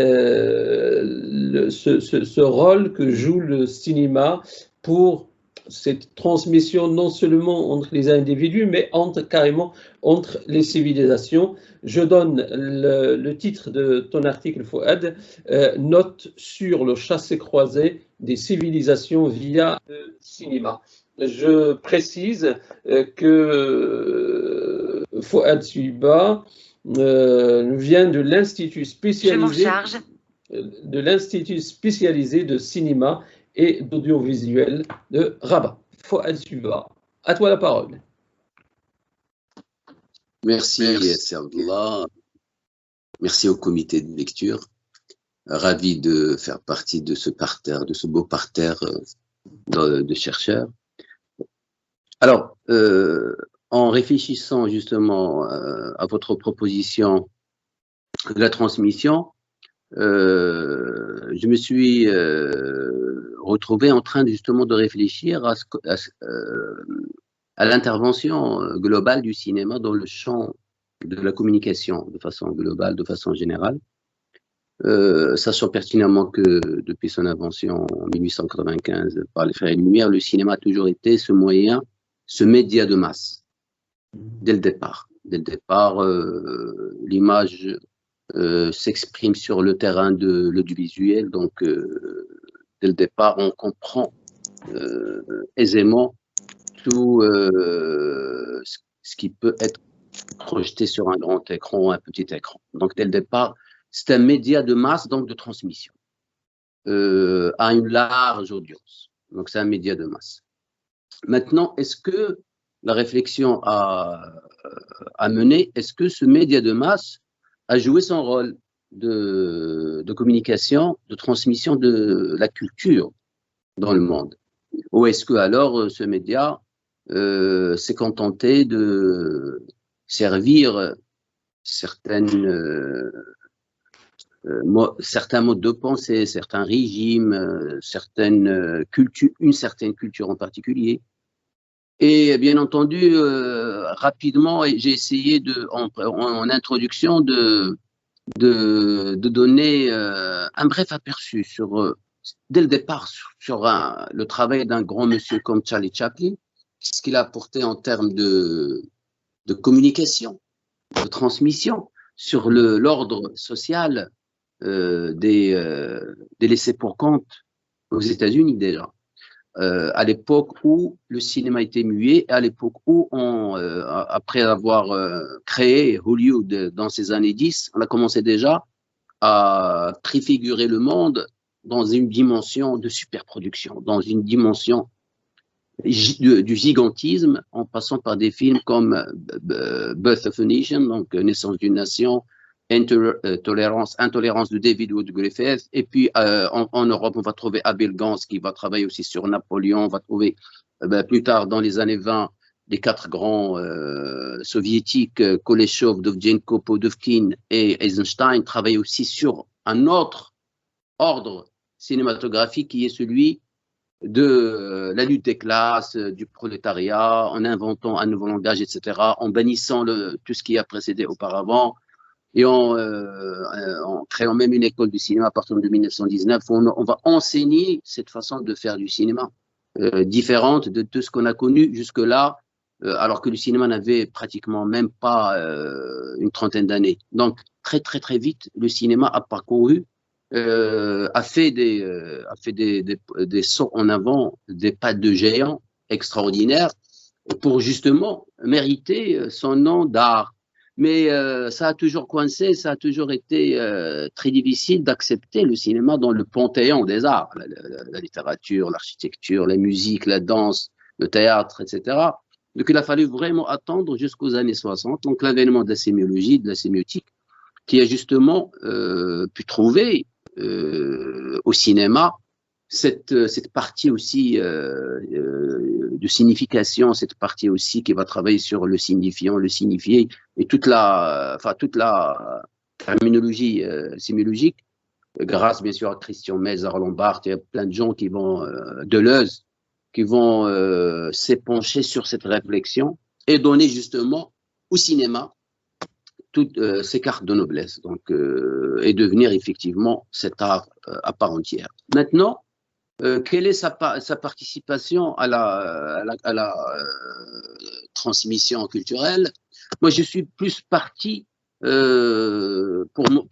donner des exemples un peu dans le monde. Donc, j'ai parlé de Charlie Chaplin, et puis je vais citer un grand cinéaste juif qui est Harry Folman, à travers un film magnifique, un film à base de dessin animé qui est donc Valse avec Bachir, un film qui raconte le massacre de Sabra et Shetila, qui par le témoignage d'un ancien soldat qui a été impliqué dans la guerre, dans l'invasion de Beyrouth en 83, et puis lui-même il était un peu témoin du massacre de Sabra et Shetila, donc qui raconte une espèce de réminiscence, une espèce de cauchemar qui le hante quand il va dormir, donc ça le hante, et donc il va faire son enquête, il va trouver effectivement qu'il avait participé avec l'armée israélienne à protéger les gens qui ont perpétré cette tuerie à Sabra et Shetila.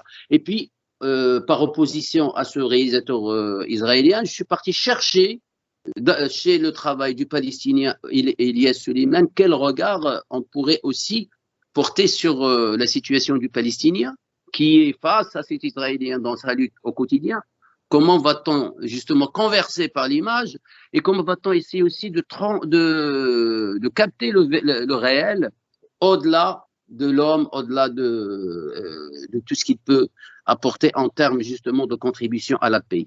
Sauf que dans le cinéma d'Elia Suleiman, qu'est-ce qu'on va trouver? On va trouver tout le grotesque de l'armée israélienne, tout le grotesque même du citoyen palestinien caractérisé à travers les 3-4 films que je cite. Vous vous rappelez certainement d'Intervention divine, qui est l'un des films les plus fantastiques. Son dernier, The Heaven aussi, le paradis qui a été montré à Cannes. Il va aussi montrer trois portraits de l'Occident, donc les superpuissants. Donc il va traverser la France, les États-Unis, l'Angleterre, mais il va aussi revenir à son pays natal, qui est la Palestine, où il est bien sûr banni. Il ne peut pas mettre le pied parce que sa tête est mise à prix depuis son 2e, 3e film. Donc, il va tourner au Liban, un peu en Syrie, un peu pour restituer toute cette dimension religieuse, communautaire que vit la Palestine face à cette hégémonie israélienne. Donc, c'est un peu par opposition au regard d'Ali Coleman, qui est aussi un regard engagé, très politique et très critique par rapport au pouvoir en Israël, mais aussi ce regard caricatural qui est présenté dans le cinéma donc un va-et-vient entre le cinéma palestinien et israélien d'une manière créative assez poussée. Donc, juste pour cette dimension internationale, avant de revenir sur le travail qui est fait par Souheil Mbarka, le cinéaste marocain Souheil Mbarka, qui lui-même, à son tour, il va nous faire 2 cadeaux magnifiques. D'abord, en allant adapter le roman d'Alan Paton, Cry Beloved Country, donc Pleure au pays bien-aimé, un roman qui est édité, publié en 1946, 2 ans, donc à la veille de la publication de la loi raciale sur l'apartheid. Donc on ne connaissait pas encore la loi raciale proprement parlée, promulguée juridiquement dans des textes. Donc il va être spécifié, présenté dans le texte de la ségrégation raciale. Donc il va séparer le blanc du noir. Le noir, c'est un esclave, il n'a droit à rien, au fait, etc., etc. Et puis, c'est le blanc qui va gérer, qui est au pouvoir, qui représente le système, etc. Alors que le blanc, il est là pour être son esclave. Et ça, c'est un régime complètement raciste jusqu'à l'année 91, on le sait tous. Donc, après la libération de Nelson Mandela, que ça a été, que le pays a changé de régime, etc., et s'est démocratisé. Mais entre 46 et 82, le jour où Souheil Mbarka va faire le film, est-ce qu'il va se contenter justement d'interroger uniquement le texte romanesque tel qu'il a été écrit par Alan Paton en 46, ou alors il va intégrer les éléments nouveaux qui ont jalonné la scène sud-africaine, surtout en matière de violence, de massacre, etc. Alors le réalisateur, dans son scénario et puis dans son film, on va voir qu'il va donner un prolongement historique d'une trentaine d'années au travail romanesque. Il va intégrer le massacre de Soweto de 76, il va intégrer les Bantoustans, il va intégrer toute l'évolution du syndicalisme en Afrique du Sud, il va intégrer tout le mouvement de la conscience noir qui va être créé aussi, qui va être créé plus tard en Afrique du Sud, et tout ça ne figurait pas dans le roman. Alors, ce dialogue qu'a instauré Souheil Mbarka avec ce roman est d'une intelligence particulière et exceptionnelle, en ce sens où il a transformé les personnages de son roman. Par exemple, le personnage principal dans le roman, c'est un ecclésiastique, c'est un jésuite. Lui, dans le film, il le transforme en instituteur. Donc, c'est l'homme de l'éducation. On est en train de parler de pédagogie depuis tout à l'heure. Donc, c'est l'homme qui va transmettre une culture, qui va transmettre une éducation. Donc, il va faire évoluer déjà le personnage. Il le sort de l'église et le met en classe. Et puis, il va tout de suite lui mettre entre les mains une lettre d'une sœur à lui qui est partie à Johannesburg depuis plusieurs années. Il n'est jamais revenu, sans lettre, sans contact, sans rien. Donc, il va partir à la quête de sa sœur, donc à la recherche de sa sœur qui est partie. Alors, il va retrouver son fils qui devient assassin d'un blanc, qui est le seul défenseur de la cause la cause noire déjà. Donc, par inattention, il va le tuer, etc. Parce qu'il est, on va dire, instrumentalisé par le système policier, donc il va le pousser à tuer ce journaliste, le seul engagé pour défendre les Noirs, etc. Donc le cinéaste, il va donner une dimension extraordinaire à ce roman. Alors, deuxième roman, j'espère que j'ai encore 2-3 minutes, ça, là. Le deuxième roman ou la deuxième adaptation de Suhail Burqa, il date de 2012, de 2019. Donc, on va partir de 1982 à 2019. En 2019, il va adapter les mémoires d'un ancien espion espagnol introduit dans le régime marocain à l'époque du roi Moulay Slimane, donc 1804-1808. Il intègre, il se loge dans le régime. Il va se présenter sous forme d'un frère, d'un ottoman, qui a été chassé par ses frères du Cham et qui va s'installer en famille donc en Espagne.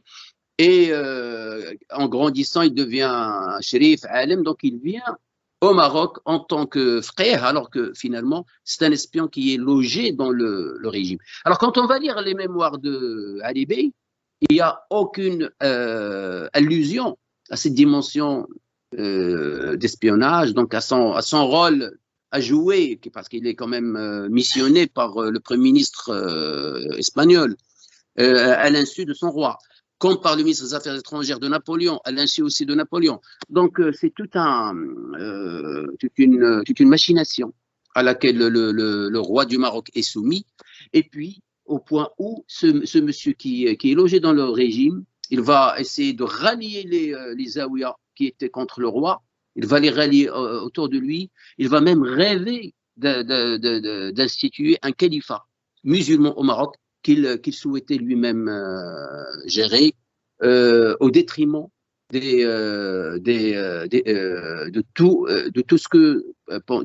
ce qu'attendaient les Espagnols de lui, de tout ce qu'attendait la France de lui. Parce que le bonhomme, il va complètement se convertir en un véritable dictateur, en embrassant l'islam de façon complètement erronée et en devenant même imam, etc., etc. Donc, shérif, alim, etc. Donc, ce dialogue instauré par Suhail Burqa à travers ces deux films, il va aussi montrer cette incommunicabilité, cette intransmissibilité de la culture entre les deux sphères de nord et sud, mais que le cinéaste a essayé dans ces deux films, justement, de montrer avec beaucoup de verbes, avec beaucoup de moyens et avec un impressionnement cinématographique extraordinaire. Et je m'arrête là, Saadallah, merci. Merci Fouad Suva pour tous ces éléments-là. En fait, je sais que tu as fait le maximum pour nous donner les grandes lignes de ton texte, mais ton texte est riche d'exemples, etc. Et ce qui a beaucoup attiré mon attention et qui mérite peut-être un prolongement au rapport avec le cinéma et la transmission et la littérature, en fait, c'est la question de l'adaptation. L'adaptation des romans, parce que l'adaptation d'un roman, c'est un choix du réalisateur. Et à partir de là, quand le réalisateur choisit, ça veut dire qu'il doit sacrifier certains aspects de l'œuvre initiale et par conséquent, il vise à transmettre quelques aspects aux dépens d'autres. Voilà, donc il y a des choses encore à creuser dans ce sens et bien sûr, pour les gens qui nous écoutent, etc., il y a de la matière à découvrir déjà au niveau de l'article de Fouad Suva, que je remercie vivement d'avoir contribué à notre ouvrage. Alors, on passe maintenant du cinéma. On ne va pas trop nous éloigner à un art tout proche également, qui est le théâtre. Le théâtre avec notre ami Abdelmjid Azouine de la faculté des lettres de Rabat. Et Abdelmjid, je donne l'intitulé de ton article, Théâtre moderne et pratique rituelle, l'éternel retour. C'est Abdelmjid, à toi la parole. Merci Saadallah. Ravi de prendre part à cette présentation. Ravi aussi donc d'être parmi les auteurs donc cet ouvrage collectif et je vous remercie de m'avoir permis donc de m'associer à cette belle aventure. L'intitulé de ma communication, c'est Théâtre moderne et pratique rituelle, l'éternel retour. Donc, j'ai essayé dans un premier temps de voir comment le théâtre moderne instaure un certain esprit, bien sûr, de retour à tout ce qui relève d'un passé où il y a justement une tentative de voir quelques formes rituelles et de pouvoir les revisiter. Et donc, j'ai essayé de voir comment dans ce retour, le théâtre devient un agent de transmission, un facteur bien sûr qui permet donc cette transmission et cette liaison entre un passé et le présent, voire même le futur. Mais je commence mes propos tout d'abord par signaler une particularité que le théâtre a par rapport aux autres genres.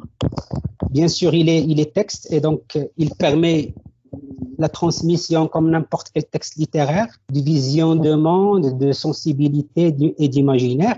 Mais il a le plus d'être aussi un art vivant. Et donc, ces textes sont voués à une seconde vie. Et donc, dans cette seconde vie, ils feront l'objet, comme tu viens de le signaler, donc d'adaptations parfois, d'autres représentations. Et là, le re de représentation, il verse à la fois bien sûr, dans la répétition et même dans répéter le différent, pour dire qu'on est dans l'esprit, bien sûr, de la transmission, mais on transmet toujours des visions de monde, on transmet des façons de voir, puisque quand le metteur en scène apporte un regard sur un texte, il y a toujours sa part de création et donc il y a sa vision qui intervient. Et donc là, le théâtre est essentiellement un genre qui permet, si vous voulez, doublement cette opération de transmission. Bien sûr, dans son histoire, elle a su codifier cette transmission. Et cette codification a fait que, bien sûr, lorsqu'il se déroule dans une forme donc, de rituel qui se passe toujours le soir. Il a cette dimension sociologique, collective. Et bien sûr, dans cette ambiance-là, il touche beaucoup au rituel. Donc, il y a beaucoup de similitudes entre le déroulement d'un acte théâtral, d'une représentation théâtrale, et le rite au niveau de sa dimension collective, au niveau de sa dimension répétitive aussi.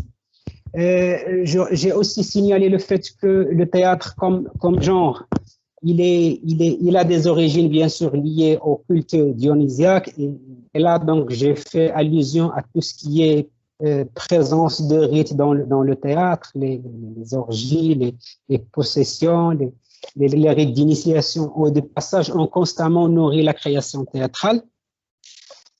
Bien sûr, dans son histoire, le théâtre a su institutionnaliser cette dimension rituelle. Et avec l'avènement de la mise en scène, on assiste à deux facteurs majeurs.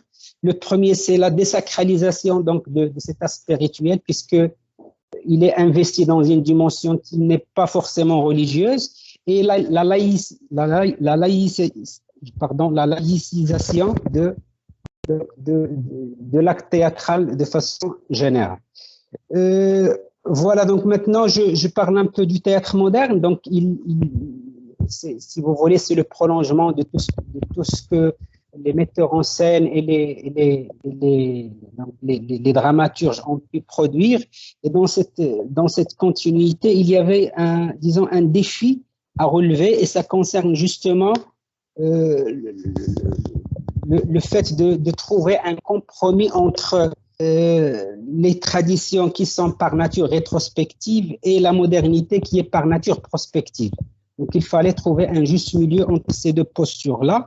Et c'était ça le grand enjeu que les metteurs en scène modernes devaient bien sûr relever. Et j'ai essayé donc de voir la contribution d'un certain nombre de théoriciens, de metteurs en scène dans cette recherche de compromis entre la modernité et le retour au rite.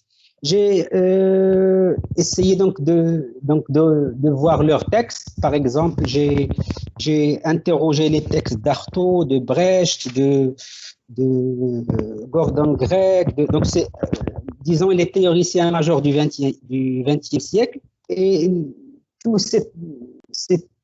cette pléthore de théoriciens avait comme premier souci donc un souci d'expérimentation.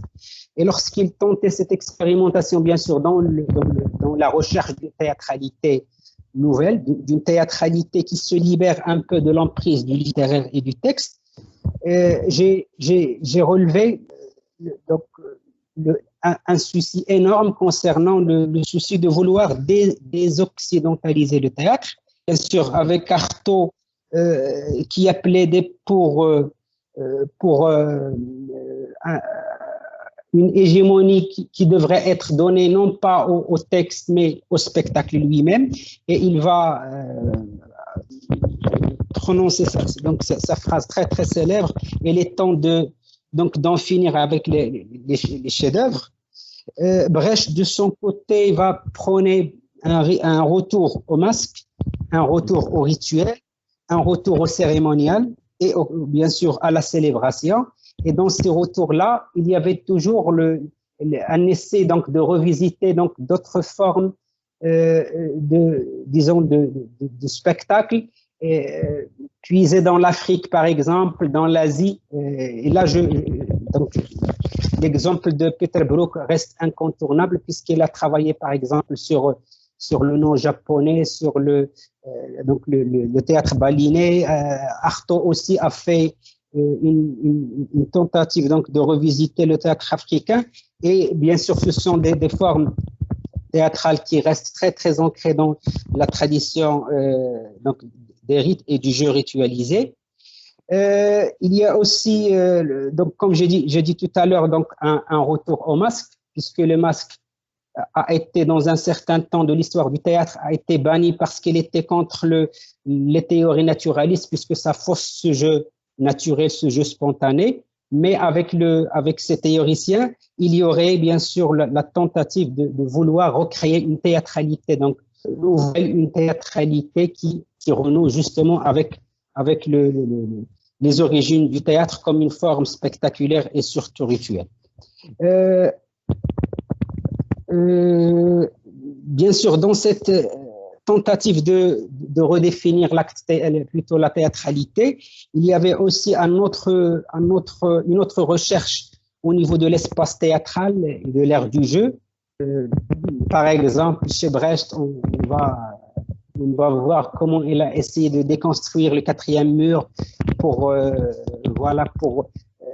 essayer d'instaurer une sorte de fusion entre l'ère du jeu et l'ère de la réalité, entre la scène et la salle. Au niveau aussi de l'exploitation donc des accessoires et surtout de l'objet, avec beaucoup de détournements et de stylisation. Donc, dans toutes ces tentatives-là, donc il y avait l'effort de la recherche, l'effort de l'expérimentation et surtout l'effort d'un retour à des formes rituelles donc qui permettent un certain renouvellement. Pour conclure, je dirais que je vais vous lire donc quelques lignes de ma conclusion. Au terme de notre réflexion, nous pouvons affirmer sans abus de langage que le théâtre moderne a pu développer une constante qui est le retour à la tradition, un retour continuel qui nous a permis de constater la modernité de la tradition, non comme deux entités qui s'excluent mutuellement, mais comme réservoir garantissant un renouvellement permanent des pratiques scéniques. Ce travail de déterritorialisation et de reterritorialisation des traditions, selon la pénétrante métaphore deleuzienne, demeure une aventure à haut risque, celui des glissements, de dénaturation, de déformation, de production de formes rituelles hybrides, voire dégénérées. Et c'est à ce niveau-là que doit intervenir, que doivent intervenir plutôt les politiques culturelles visant la transmission et la patrimonialisation des formes spectaculaires vivantes et faisant de celles-ci un lieu de pérennisation des traditions.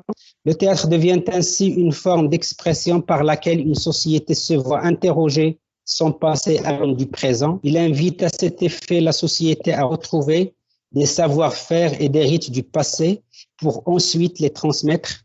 Il fonctionne par la même occasion comme un lieu de mémoire qui permet aux traditions et à l'héritage culturel d'une communauté de survivre contre l'usure et contre la désuétude. Et voilà, je vous remercie pour votre écoute.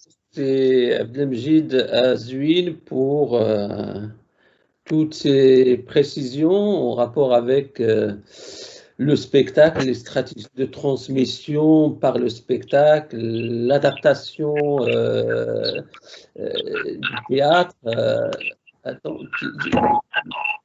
on va fermer un micro, je pense, parce que j'entends l'écho.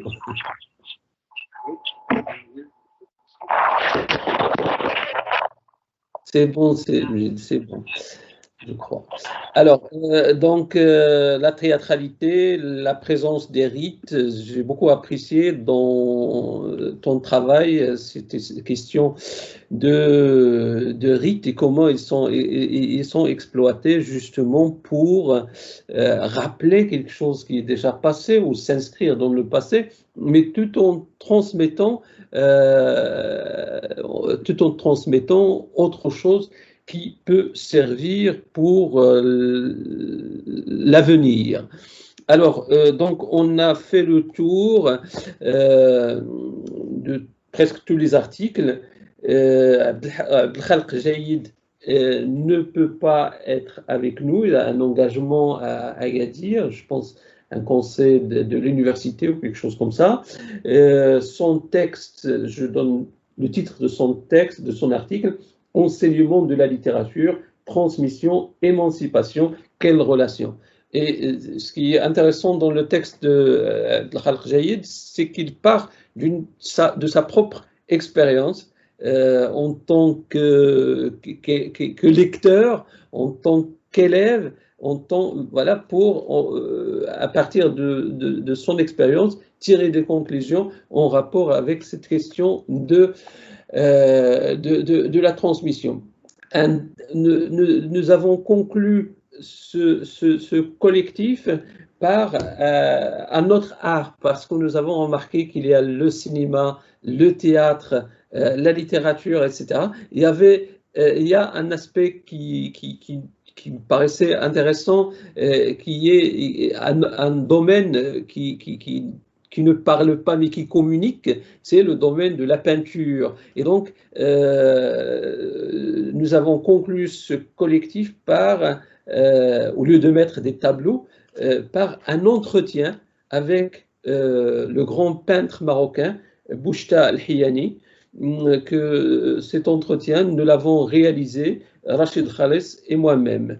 Donc, Bouchta Al-Hiyani nous parle de son expérience de peintre, sa formation, tout ce qui a influencé sa peinture, etc.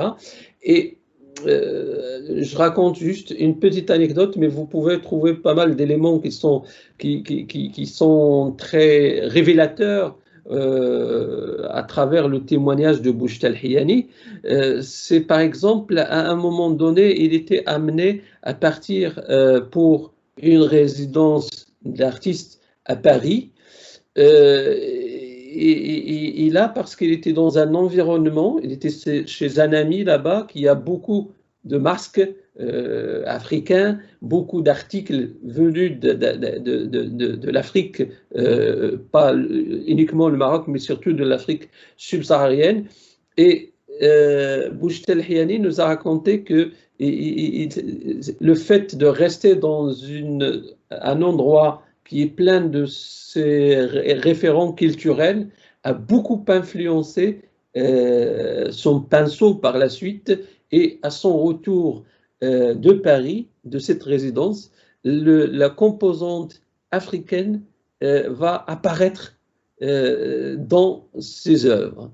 Donc voilà, grosso modo, on a passé 2h34 ensemble, c'est un moment agréable, mais je pense qu'il vaut mieux ne pas trop prolonger la séance parce que et peut-être on va essayer par la suite de diffuser l'enregistrement et comme ça il sera accessible à un plus large public et comme vous le savez dans les réseaux sociaux on diffuse ce genre de rencontres. Par la suite, il se peut qu'il y ait des questions, que ceux qui vont visionner l'enregistrement poseront des questions. Donc, je vous invite de temps en temps à regarder, voir s'il y a des réactions par rapport à nos échanges. Je ne sais pas si quelqu'un parmi vous voudrait prendre la parole, a un mot à dire. Ou alors, je me contenterai de vous remercier très chaleureusement d'avoir bien sûr accepté de participer à ce collectif, d'avoir fourni l'effort de donner votre regard sur la question de la transmission à travers des idées que j'ai trouvées très originales, très intéressantes, que nous allons diffuser, que nous partageons maintenant avec les autres. Beaucoup d'interrogations sont soulevées ici, à tel point que ça donne envie de faire un prolongement sous forme peut-être d'un colloque ou bien un autre ouvrage, etc. Bien, je vous remercie beaucoup et à bientôt, j'espère. Merci pour ta gracieuse hospitalité, Saadallah. À très bientôt. À très bientôt. Portez-vous bien. Merci.